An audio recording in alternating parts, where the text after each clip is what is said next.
Welcome to the deep dive. We're always talking about learning on this show, but I feel like there's one thing that we haven't really gone deep on. It's something that's absolutely crucial to how we learn and how much we actually take away from any learning experience. And what would that be? It's interest. Like, Yeah. think about it. Why do some subjects just totally grab you? You can't wait to learn more, you get lost in the material, but then other things feel like pulling teeth just to get through. Yeah, absolutely. I think we've all been there. I definitely have. Right. So today we are diving deep into the research on interest and what makes it tick. Should be fascinating. Yeah, and this isn't just some light overview. We're going deep into the nitty-gritty.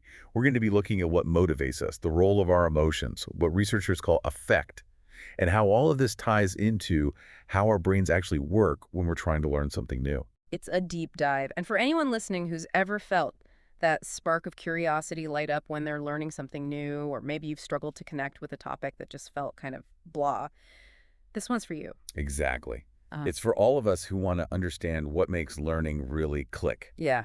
So to guide us on this journey, we're turning to an expert in the field, Mary Ainley, and her book, Connecting with Learning, Motivation, Affect, and Cognition in Interest Processes. Great book. Yeah, so we're going to unpack her insights, and by the end of this, you'll have a much clearer understanding of just how important interest is, how it shapes your thinking, how it fuels your drive to learn, and how it all comes together to determine how much you actually get out of any learning experience. It's about making those connections in your mind between your emotions, your motivation, and what's going on in your brain when you learn. Absolutely.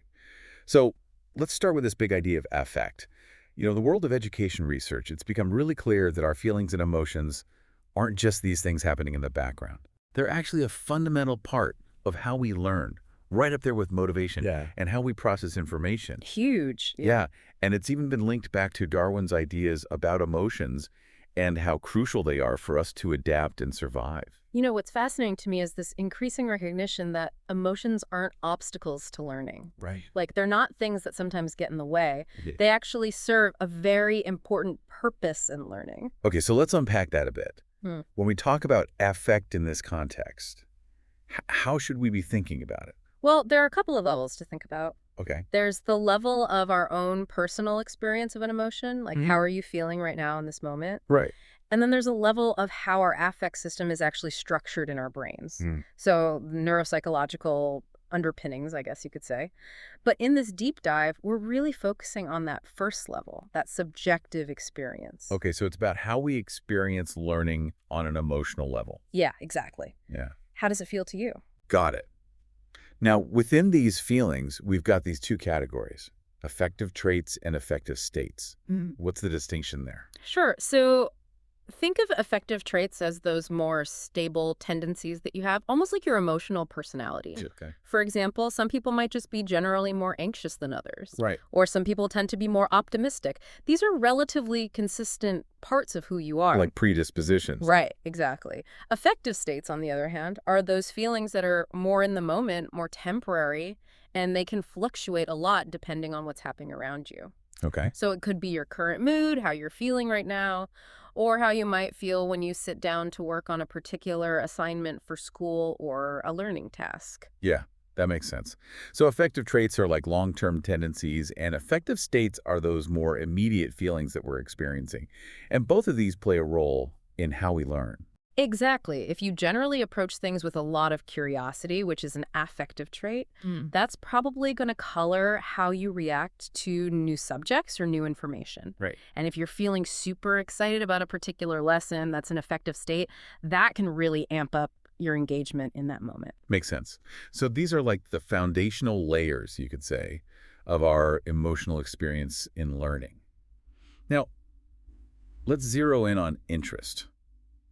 We all have an intuitive sense of what it means to be interested in something. But how is it specifically defined in the research, especially within the context of these traits and states? So in the research world, interest is seen as a particular kind of affective state. Okay. It's that feeling you get, that subjective experience, when you come across something that you just want to explore further, you want to know more about it, and it can pop up in a couple of different ways. Okay, tell me more. Sometimes there's something about the situation itself, like the way something is presented, that grabs your attention and makes you want to learn more. Maybe it's a surprising fact, a really cool visual, or just a new way of explaining something that you've never heard before. That's what we call situational interest. Situational interest, okay? And then other times you might approach a learning task with an interest that you already have. It's a well-developed personal interest that you bring to the table. Right. So maybe you've always been fascinated by history, and now you're learning about a specific event in history. So it's kind of like one is this immediate spark, like, whoa, this is interesting. And the other is more of a, this really resonates with something that I already care about. Yeah, that's a great way to put it. And here's a really important point. Both types of interest, whether they come from the situation or your own personal interests, usually involve positive feelings. You usually feel pretty good, maybe excited, maybe curious when you're interested in something. Right. Now, there are some nuances to this. Sometimes you might find something interesting because it's complex. It might even be a little unsettling or make you feel a little uncomfortable. But overall, that desire to know more, that impulse to explore, it seems to be connected to this basic system in our brains that researchers call the seeking system. Oh, I like that. The seeking system. Yeah. So our brains are wired to go out and find things that are interesting. Yeah, think of it like your brain's built-in explorer, constantly looking for things that are new and rewarding and interesting. Right. So we're all little explorers. Hmm. I'm curious about how researchers actually study this feeling of interest, because it seems like it's a very dynamic thing. It can change pretty rapidly. So how do they capture that? You've hit on a major challenge in the research. Some traditional methods might involve asking someone, hey, how interesting did you find that topic? Right. But that's after they've already learned about it. After the fact. So we're not really getting those shifts and feeling those fluctuations that happen while you're actually learning. Right. That's where technology has really opened up some new possibilities. Oh, interesting. Researchers like Mary Ainley have been using interactive computer programs that present a learning task, and then as the student's working through it, the program will actually prompt them to say how they're feeling right at that moment. Okay. These little check-ins, they're called on-task probes, and they might ask the student to rate their interest on a scale. Or sometimes they'll use these little emotion icons, so the student can just click on the icon that best represents how they're feeling right then. So it's more of a real-time snapshot of what's happening emotionally rather than just a general impression after the fact. Exactly. It gives us a much richer, more dynamic picture of those changes in interest as the person is interacting with the material. That makes a lot of sense. What about those emotion icons? What kind of emotions are they typically representing? Like, what options do people usually have? Yeah, so researchers will often turn to established models of emotion when they're designing these kinds of studies. One approach is based on something called Izard's basic emotions, which includes your kind of fundamental emotions like joy, sadness, anger, and surprise. Right, the classics. Exactly. And another set focuses specifically on achievement-related emotions. So things like enjoyment, boredom, anxiety, pride. So those would be super relevant in a learning context. Right. And by giving people those options, researchers can get a more nuanced understanding of their emotional experience. Right. It's not just say, are you interested or not interested? It's Exactly. more detail. Yeah, it's about getting that whole picture, how different feelings might be interacting with their interest levels. Okay, so now we've got a better grasp on what affect and interest are and some of the ways that researchers try to track these things. Now, I want to get into how interest actually works together with motivation and with how our brains process information, what we call cognition. And this idea integration keeps coming up. So what does that mean in terms of how we actually learn? Integration in this context doesn't just mean that your feelings, your motivation, and your thinking are all happening at the same time. Okay. It's more about how they're interacting and influencing each other to create something new and powerful. Okay. So let's break it down. When you're really interested in something, you're going to feel energized in a positive way. That's the affect side of things. You're naturally going to want to dive in, to explore, to figure it out. That's the motivation piece. And it often stems from your goals, what you care about, your existing interests. Right. And then at the same time, you're going to start actively seeking out information, piecing things together in your mind. That's the cognitive part. So interest is kind of like this catalyst that pulls those three elements together. Like a magnet. Yeah, and it focuses them into you being actively engaged with whatever it is that you're learning about. It's like a beautifully choreographed dance happening in your brain. Yeah. I love this research. It's so fascinating. Yeah. There's also this thing called dynamic systems theory that comes up. Can you explain how that helps us make sense of this whole integration thing? Sure, dynamic systems theory is a way of looking at how complex systems, like our brains, organize themselves.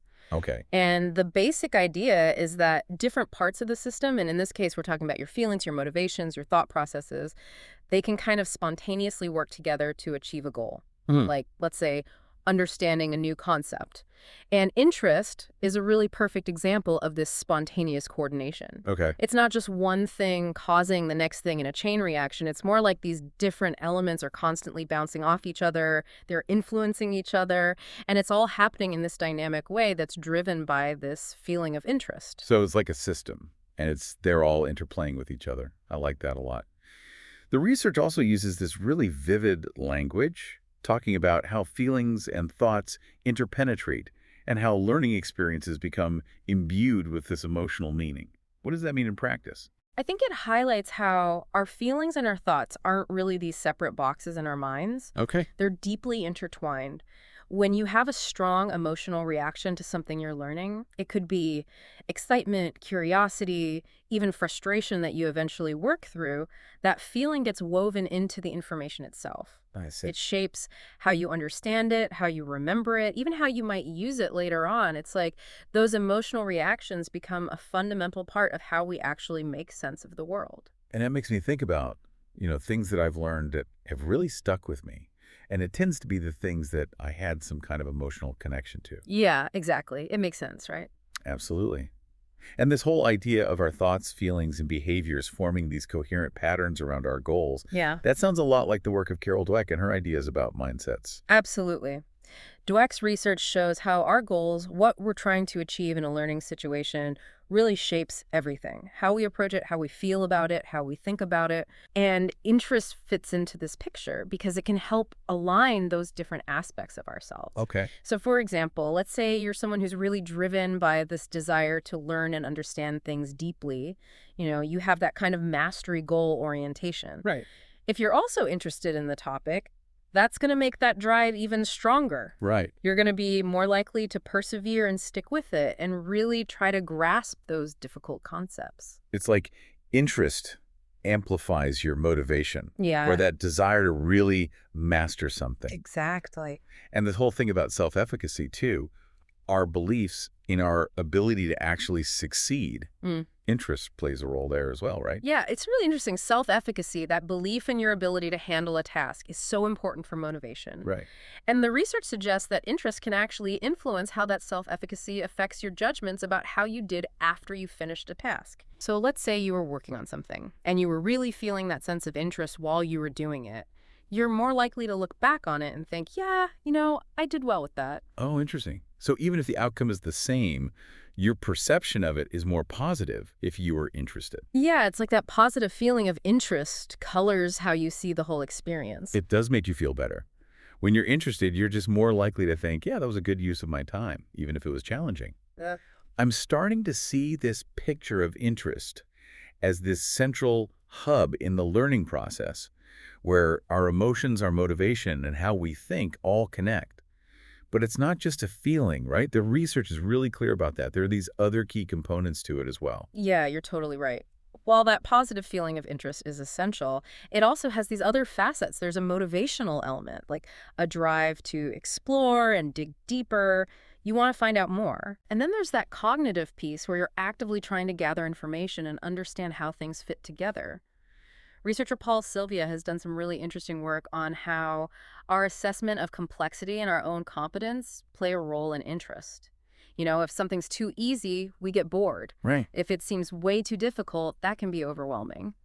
Interest tends to arise when we feel like something is challenging, but still within our reach. That's sweet spot. Yeah. And then you've got researchers like Barbara Fredrickson who've talked about how positive emotions, like interest, can actually broaden our thinking, make us more receptive to new ideas and information, and ultimately help us develop our cognitive abilities. So just to put a fine point on it, that feeling of interest isn't passive. Right. It's an active state that involves feeling good, focusing our attention, being driven to explore, and seeking out knowledge. Exactly. And it's that combination that makes it so powerful for learning and for being truly engaged with what we're doing.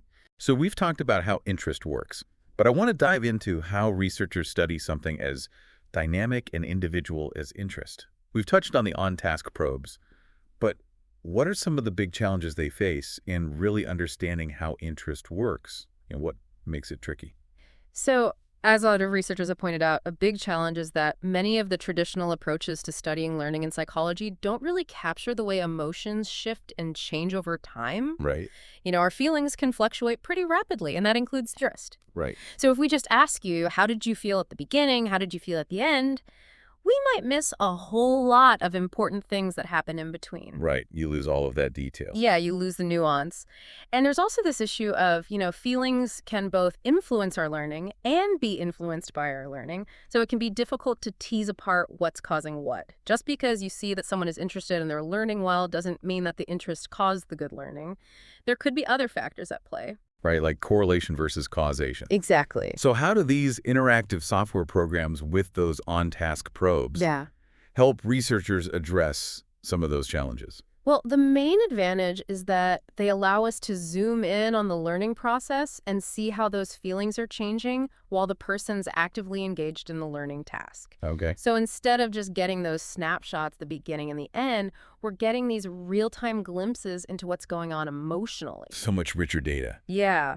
And I think this is really important because it gives us a more accurate picture of the learner's experience in the moment, Right. rather than relying on their memory of how they felt afterwards, which, our memories aren't perfect. They can be influenced by all kinds of things. So you're basically getting a moment-by-moment emotional diary of what's happening as someone is learning. It makes me wonder, though, if you're interrupting someone every few minutes to ask how they're feeling, doesn't that disrupt their flow? I mean, couldn't that mess up their learning process? Yeah, it's a great question, and it's something that researchers have looked into. Okay. It's true that any kind of interruption can potentially break your concentration. Right.